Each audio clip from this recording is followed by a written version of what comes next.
Okay, so ready to like really unpack Dr. Becky Kennedy's book, Good Inside. Yeah, It's a big one. It's dense. There's a lot there. I feel like this deep dive is going to be helpful, it's people. so popular. Yeah. And for good reason. Yeah.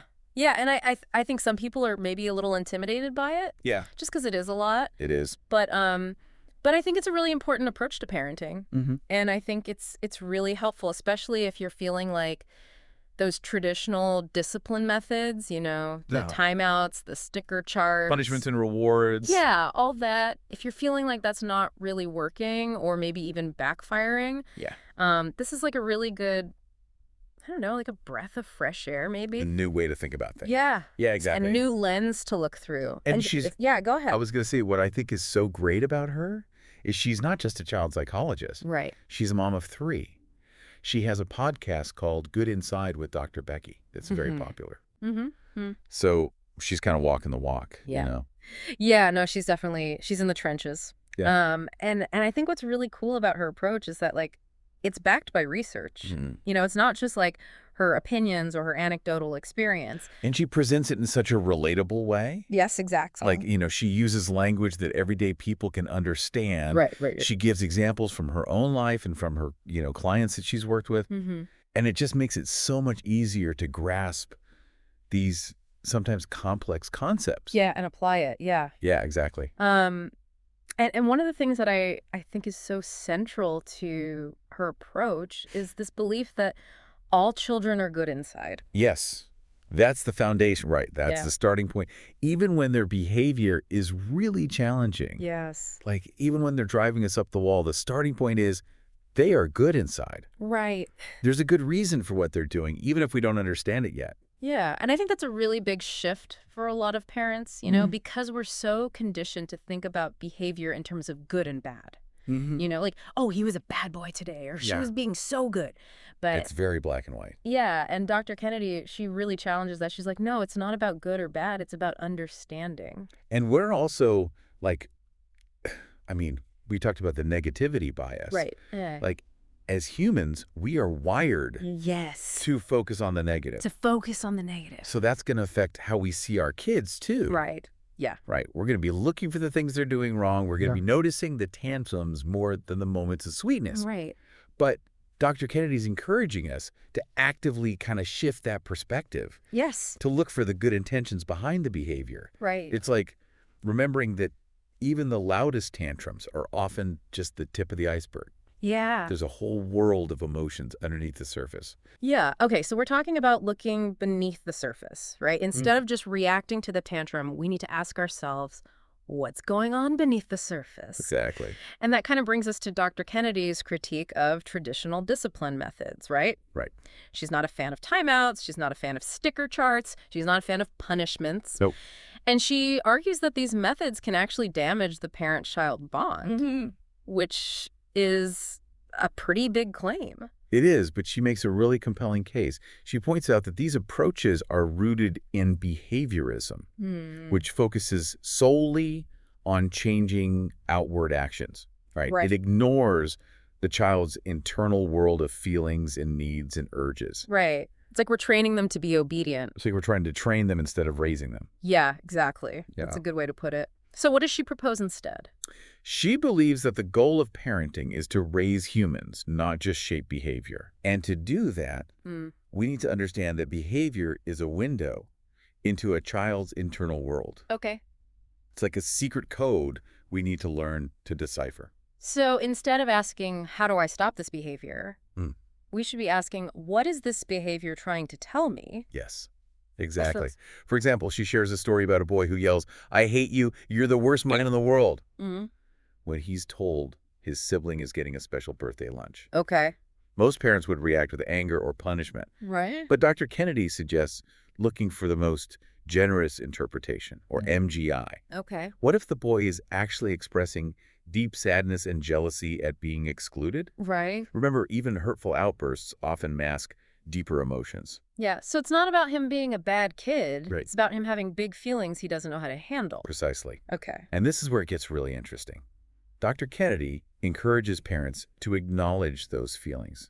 Instead of saying, "Don't say that," You might say, wow, those are big words.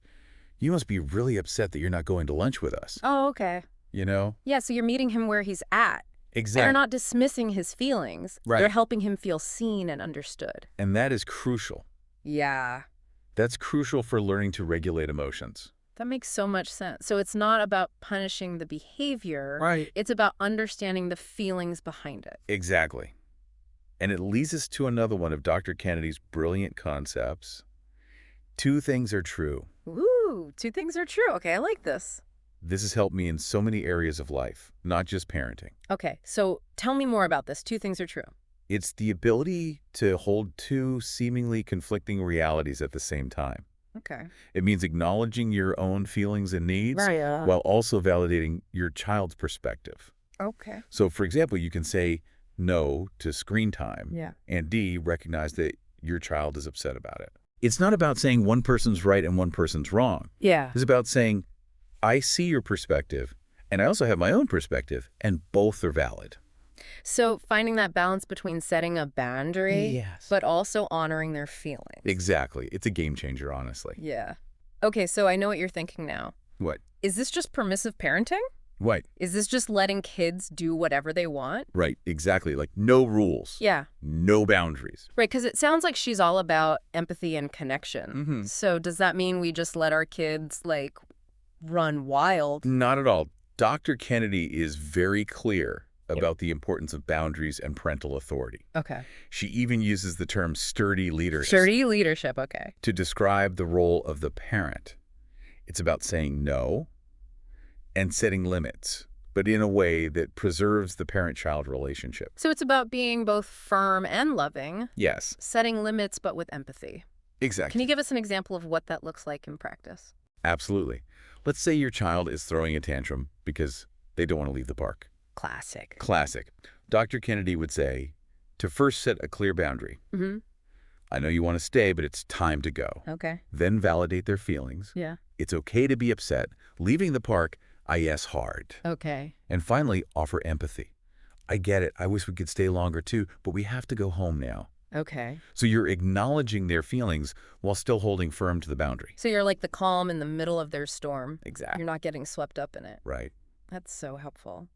Okay, so this makes me think about something else that Dr. Kennedy talks about a lot, which is the impact of early childhood experiences on brain development and emotional regulation. And it's fascinating, right?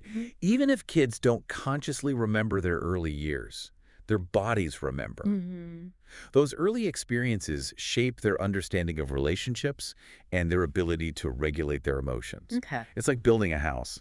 If the foundation is shaky, the whole structure will be unstable. That's a really good analogy. Okay, so tell me a little bit more about like the science behind this. Sure, she draws on two important psychological models. Attachment theory and internal family systems, or IFS. Okay. Attachment theory, in a nutshell, it explains how the early bond between a child and their primary caregiver shapes their understanding of relationships and their ability to regulate emotions. Oh, okay. Basically, it's about how safe and secure a child feels with their parents. Sorry. Think about how your own attachment style might be influencing your reactions to your child's behavior. Ooh, okay, yeah, that's interesting. That's a whole other layer. Yeah. But just that awareness can be a game changer. Okay, so if a child feels safe and secure, they're more likely to develop those healthy emotional regulation skills. Exactly. Okay. And IFS kind of takes this a step further and looks at how early experiences shape our internal world, our parts, so to speak. Okay. These parts can be things like the inner critic, the pleaser, the protector. They develop as ways of coping with difficult emotions and experiences. So these parts are like different characters within us, each trying to protect us in their own way.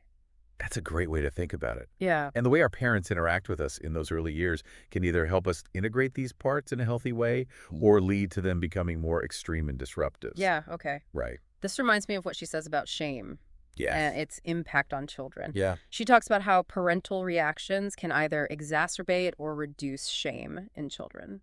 That raises an important question. How can parents help their children navigate shame? Yeah, how do we do that? Dr. Kennedy suggests focusing on connection and repair. Acknowledge your child's feelings, apologize for any hurtful actions, and remind them that they are loved and worthy, even when they make mistakes. Okay. It's about sending the message, you are not bad, you just made a mistake. Hmm. And we all make mistakes. Right, right. Okay, so we've talked about this idea of seeing behavior as communication, Mm-hmm. looking beneath the surface, Right. understanding the good inside. Yep. So I know our listeners probably like, okay, but what do I do? Give me the tools. Yeah, give me some practical tips. Right. So luckily, Dr. Kennedy does offer some really amazing bang for your buck strategies that you can use right away. Mm-hmm. And these strategies are all about strengthening the parent-child relationship Yeah. and filling your child's emotional cup. Exactly.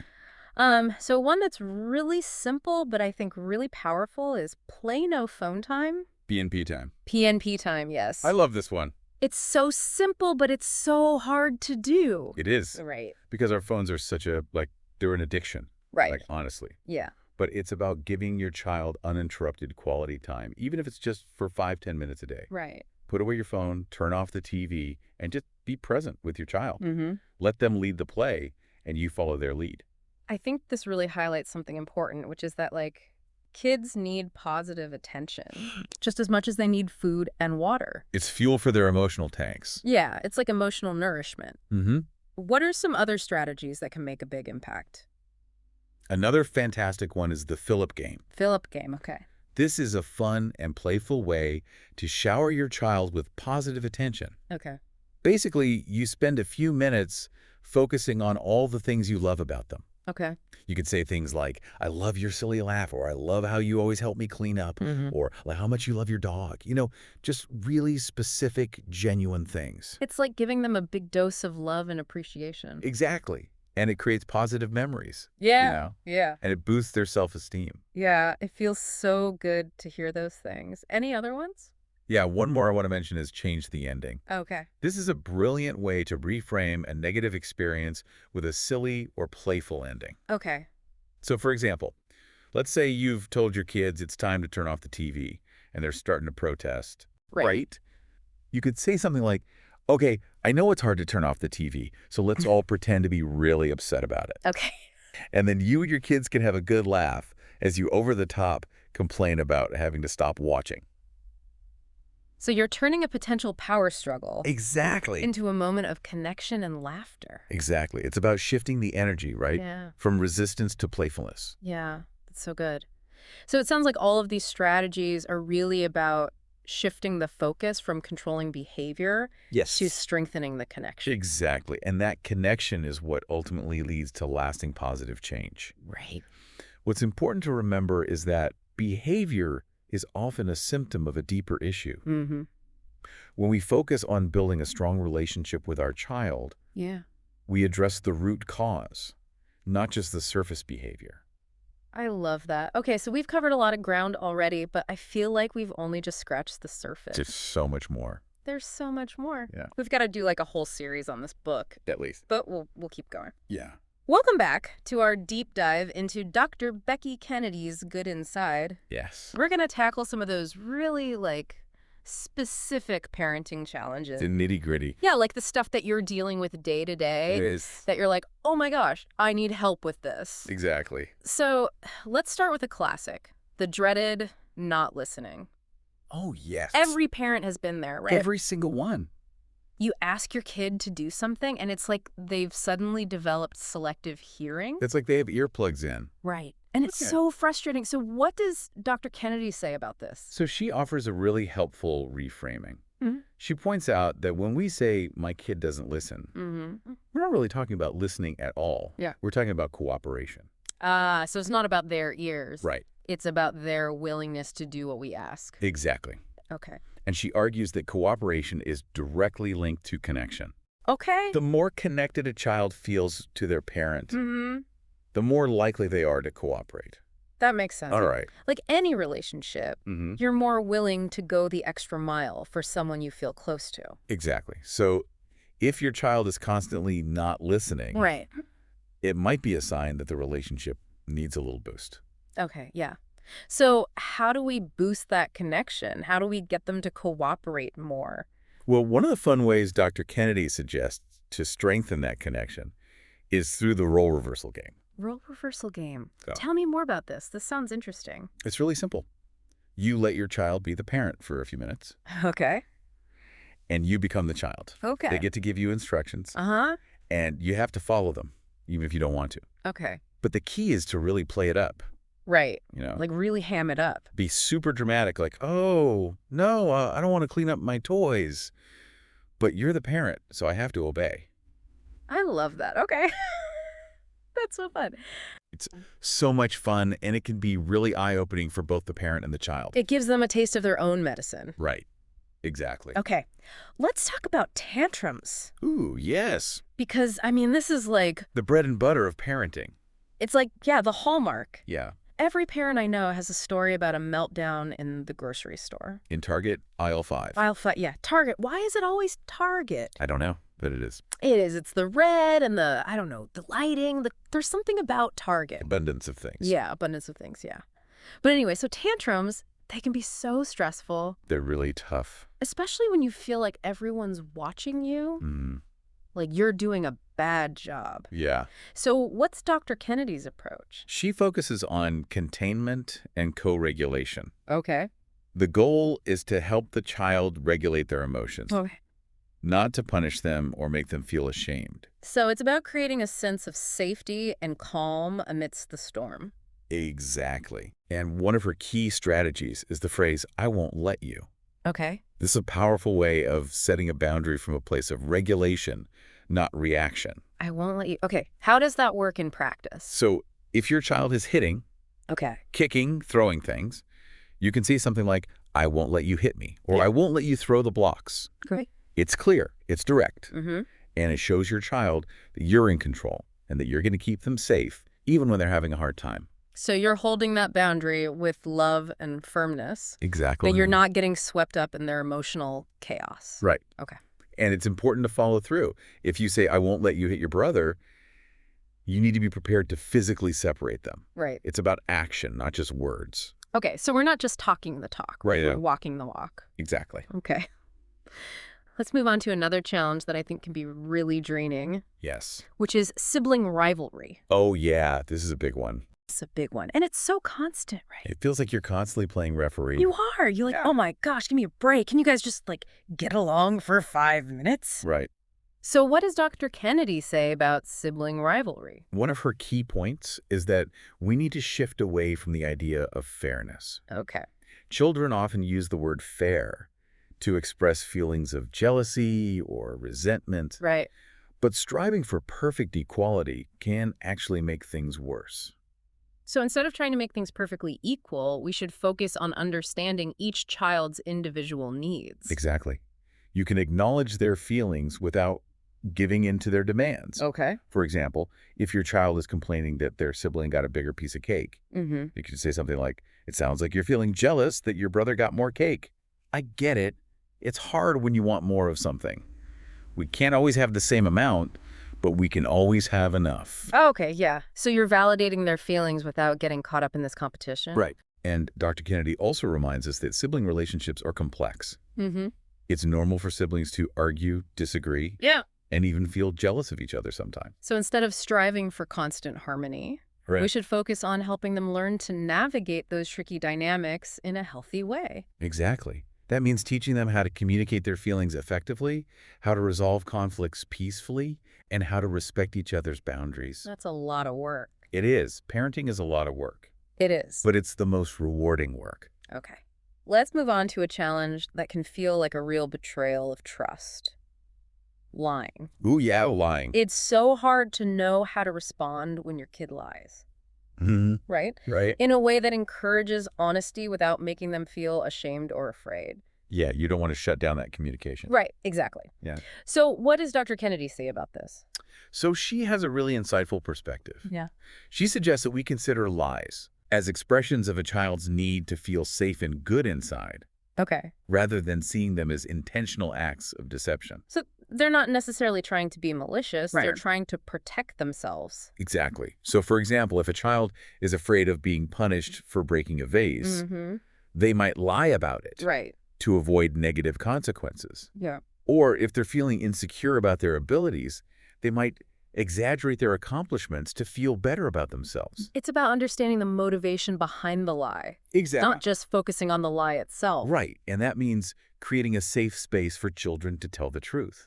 Okay. We need to communicate that we love and accept them, even when they make mistakes. Right. Here's a cool trick Dr. Kennedy suggests.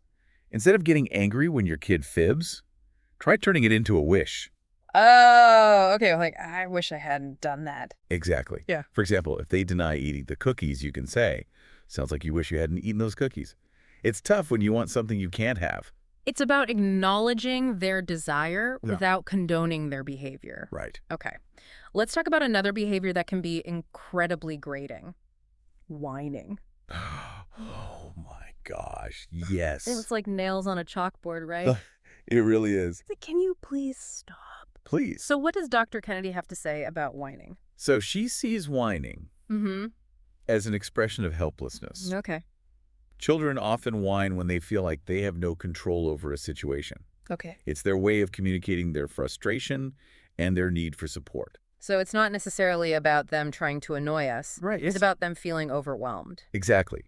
And that means that our response should be focused on helping them regain a sense of control, Okay. not on shutting down their whining. Okay, so how do we do that? Do we give in to their demands just to make it stop? Not necessarily. Yeah. Dr. Kennedy has a surprising suggestion. She actually encourages parents to practice whining themselves. Wait, what? We should whine back at our kids. Not exactly. The idea is to tap into your own feelings of helplessness and frustration. Okay. This can help you empathize with your child and respond in a more compassionate way. It's about modeling emotional regulation even when it's hard. Okay, I like that. So it's like, okay, I get it. Whining is a thing. We all do it sometimes. Exactly. Okay. Let's shift gears a little bit and talk about anxiety. Okay. Because so many kids struggle with anxiety these days, and it can be really heartbreaking to see them suffer. It is. So what are some things that parents can do to help their kids manage their anxieties? So one that's really helpful is the idea of dry runs. Dry runs, okay. Basically, you talk through the anxiety-provoking situation with your child before it happens. You can role-play different scenarios and help them practice coping skills. So if your child is anxious about going to a birthday party, you could pretend to be at the party with them. Right. And act out different situations that might make them feel nervous. Exactly. You could pretend to introduce them to other kids, Okay. help them choose a game to play, practice saying hello and goodbye. That's so smart. Right. It's like giving them a chance to experience it in a safe and controlled environment. Right. And it helps them build confidence and develop coping skills that they can use in the real world. Okay, that's great. What about mantras? How can those help with anxiety? Mantras are short, positive phrases that kids can repeat to themselves when they're feeling anxious. Okay. They can be things like, I am brave, or I can handle this, or my parents are here for me. It's like giving them a little pep talk they can carry with them. I love that. Okay, so they have that tool in their back pocket. Exactly. Okay. Let's talk about another challenge that a lot of kids struggle with, frustration intolerance. Oh, yes. They get easily discouraged and want to give up when things get tough. So, Dr. Kennedy emphasizes the importance of teaching our kids how to cope with frustration, Okay. not how to avoid it. Right, because frustration is a part of life. It is. It's inevitable. So it's about building resilience. Exactly. Not making everything easy for them. Right. And one way to do this is to focus on the process, not just the product. Okay. So instead of praising them for getting the answer right, praise them for their effort and persistence. You could say things like, I see how hard you're working on that puzzle, or you're really sticking with it even though it's challenging. It's about celebrating the journey, not just the destination. Precisely. And it's also important that we model patience and acceptance ourselves. When we show our kids that it's okay to struggle, they're more likely to embrace challenges and develop their own frustration tolerance. Yeah, because we're all work in progress, right? We are. Okay. Let's move on to something that I think creates a lot of tension in families. Okay, what's that? Picky eating. Oh, the picky eaters. So many parents struggle with this. Yes. And it can be a source of constant battles. It's exhausting. It is. Yeah. So what's a better way? So Dr. Kennedy offers a really helpful framework. Okay. She recommends following Satter's division of responsibility. Satter's division of responsibility. Okay, what is that? So it's a model that clearly outlines the roles of parents and children when it comes to food. Okay. Basically, Parents are responsible for the what, when, and where of meals, Okay. while children are responsible for how much and whether. So parents decide what food is offered, Yes. when meals are served, Yeah. and where they're eaten. Yes. But kids get to choose how much they eat Mm-hmm. and whether they eat at all. Exactly. And this takes the pressure off parents Right. to force their kids to eat certain foods. Right. And it empowers kids to listen to their own bodies Okay. and make their own choices. That sounds so much more peaceful Right. than those constant dinner table battles. Yeah, exactly. Yeah? Nobody wants to be fighting at a dinner table. No, not fun. No. It makes so much sense, though, to give kids some autonomy Yes. over their food choices. Absolutely. Ha- And it helps them develop a healthy relationship with food, too. Yeah. Yeah. Right? They learn to trust their own hunger cues Mm-hmm. and make choices that feel good for them. Okay. Speaking of empowering kids, Yes. let's talk about consent. Yeah. I think this is something that's so important for parents to be teaching their kids Not to from a teach. very young age. Absolutely. So what does Dr. Kennedy say about this? She emphasizes the importance of empowering children to say no, even to loved ones. Okay.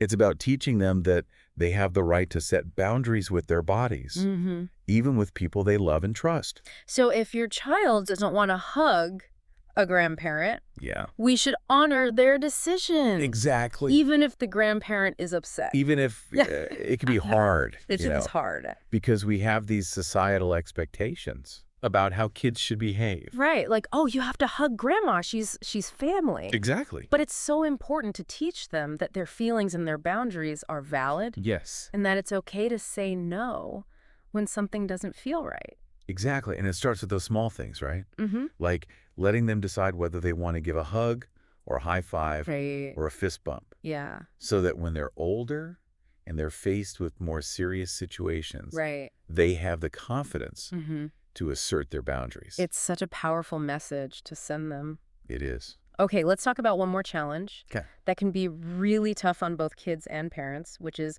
separation anxiety. Oh, yeah. Separation It's anxiety. just heartbreak. It is. It's hard on the kids. It's hard on the To parents. see your little one just like sobbing. Clinging on for dear life. Yes. Like, don't leave me. Yeah. So what does Dr. Kennedy say about this? So she reminds us that separation anxiety is a normal and healthy part of development. Okay. It's rooted in the attachment bond, Mm-hmm.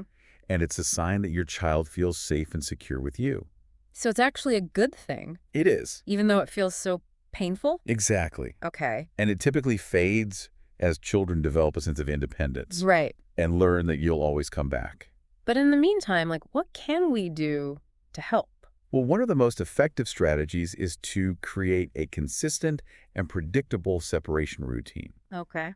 This could involve having a special goodbye ritual, Right. like a hug and a kiss, Mm-hmm. or giving your child a transitional object, like a favorite stuffed animal, Right. to comfort them while you're gone. So it's about giving them a sense of security Exactly. and predictability Yeah. in a situation that can feel really uncertain. Right. And it's also important to project confidence and reassurance. Okay. When you show your child that you believe they can handle the separation, they're more likely to feel confident themselves. So even if you're like dying inside, Even if you're a mess, yeah, you got to put on a brave face. you got to fake it till you make it. Exactly. Fake it till you make it. That's the motto of parenting. And it's okay to acknowledge their feelings Mm-hmm. without giving into their anxieties. Right. You could say something like, I know it's hard to say goodbye, but I'll be back soon. You're going to have so much fun while I'm gone. So you're validating their feelings Yes. while still encouraging them to be brave. Exactly. And, separation anxiety can show up at bedtime, too. Oh, yeah, for sure. Like, don't leave. Stay with me. Exactly. So for those situations, Dr. Kennedy suggests the safe distance method, which is a gradual approach to helping kids feel comfortable sleeping on their own. You start by staying in their room with them until they fall asleep, and then you slowly increase the distance between you each night. So you might start by sitting in a chair next to their bed, Yeah. then move to the doorway, Mm-hmm. and eventually leave the room altogether. It's like a gentle way to help them build their confidence Right. and independence. Exactly. Okay.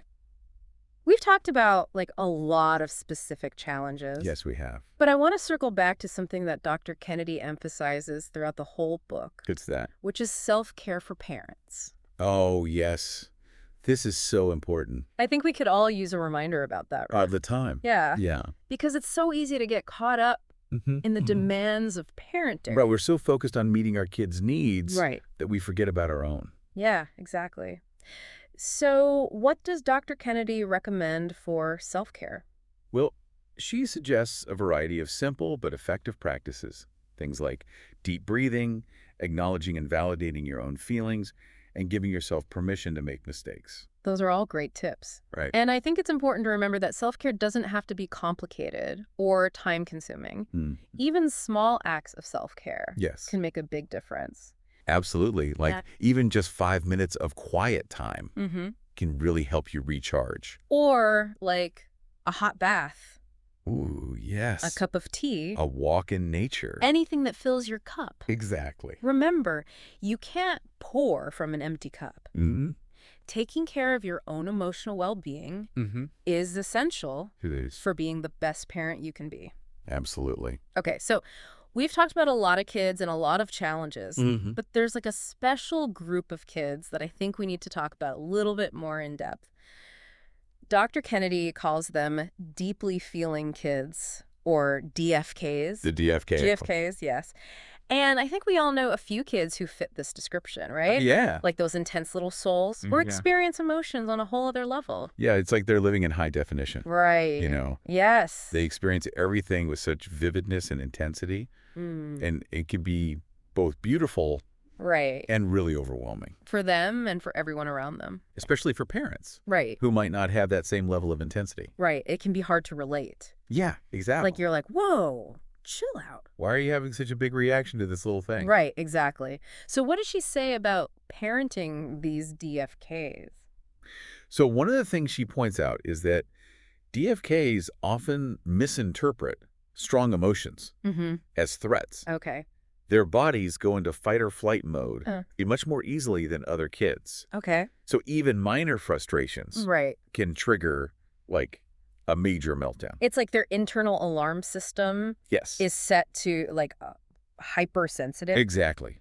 They're just wired differently. So it's not that they're trying to be difficult. Yeah. It's that their bodies are interpreting even like small bumps in the road as major emergencies. Yes, exactly. Okay. And that means that traditional discipline methods like timeouts or consequences Mm-hmm. often backfire with DFKs. Yeah. They just add to the child's sense of fear and overwhelm. It's like pouring gasoline on a fire. Exactly. What do we do instead? She emphasizes the importance of containment and co-regulation. Okay. Containment is about creating a safe and predictable environment Mm-hmm. where the child can feel secure even when their emotions are spiraling out of control. So it's like being the calm, Yes, steady presence, Yes. the anchor in the storm. exactly. Like you are the safe harbor, Yeah. you are the rock. Okay. And what about co-regulation? What does that look like? So co-regulation is about helping the child regulate their emotion Okay. by regulating your own. Okay. DFKs are incredibly attuned to their parents' emotional states. Mm-hmm. So when you stay calm and grounded, Right. it helps them calm down too. So we have to manage our own anxiety, Yeah. our own stress It's in true. order to help them regulate. Exactly. It's like you're offering them a lifeline of calmness Right. that they can grab onto. I love that. Okay. What are some like specific techniques parents can use to co-regulate with their DFK? So one technique Dr. Kennedy recommends is using your calm voice. A calm voice. Okay. This is a voice that's slow, low, and reassuring. It's the voice you might use to soothe a frightened animal. So instead of matching their intensity, Right. we should try to like bring the energy down. Yes, de-escalate. Yeah. Yeah. Exactly, de-escalate. Okay. It might feel counterintuitive at first, but it can be incredibly effective. Okay. When you stay calm, you're modeling emotional regulation for your child, Mm-hmm. and you're creating a space where they can start to calm down too. So what about when it's already escalated? Yeah. What if they're like in the middle of a meltdown? Right. Should we try to reason with them, talk them down? Dr. Kennedy actually advises against direct confrontation, Oh. especially with DFKs. Okay. They're very sensitive to criticism and judgment. Right. So saying things like, "Why are you acting like this?" or "Stop yelling," Yep. often just makes things worse. Okay, so instead of trying to logic them out of their feelings, we need a different approach. Yes. So what does she suggest? She recommends using indirect language, such as storytelling Okay. or metaphors, Okay. to connect with the child's emotional world. Okay. It's about meeting them where they are emotionally. Can you give us an example? Absolutely. Yeah. Let's say your child is having a meltdown because they can't find their favorite toy. Instead of saying, it's just a toy, calm down. You could say something like, I know it's really frustrating when you can't find something you love. It's like when I lost my keys the other day and I was running late for work, I felt so stressed. That's so much more relatable Right. than just dismissing their feelings. Exactly. And it creates that sense of shared understanding. Okay. Any other strategies? Another technique Dr. Kennedy suggests is to talk to the parts. Talk to the parts. Okay. This is a concept borrowed from internal family systems, IFS. Mm-hmm. This involves acknowledging and validating the different parts of the child Okay. that are driving their behavior. Okay, so if a child is having a tantrum, we might talk to their angry part Hmm? or their scared part. Exactly. You could say something like, I see that your angry part is really fired up right now. It must be feeling really frustrated. Okay. It's about helping the child understand and accept their own internal experience. That's so interesting. Okay, wow, this has been such a great conversation. We've learned so much about Dr. Becky Kennedy's good inside approach to parenting. It's really about seeing the best in our kids, Mm-hmm. even when they're at their worst, Exactly. and responding to their challenges with empathy and connection, Yes. not punishment. It's about remembering that all behavior is communication Mm-hmm.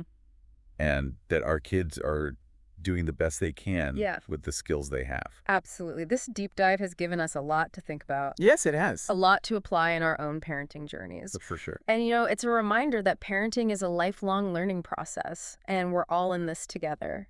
And one of the most important lessons is that we, as parents, deserve compassion and care too. Remember, you can't pour from an empty cup. So be sure to take care of yourselves as well. Absolutely. Thank you so much for joining us on this journey into the heart of Dr. Becky Kennedy's good inside approach to parenting. We hope it's left you feeling inspired, empowered, and maybe even a little more hopeful on your own parenting journey.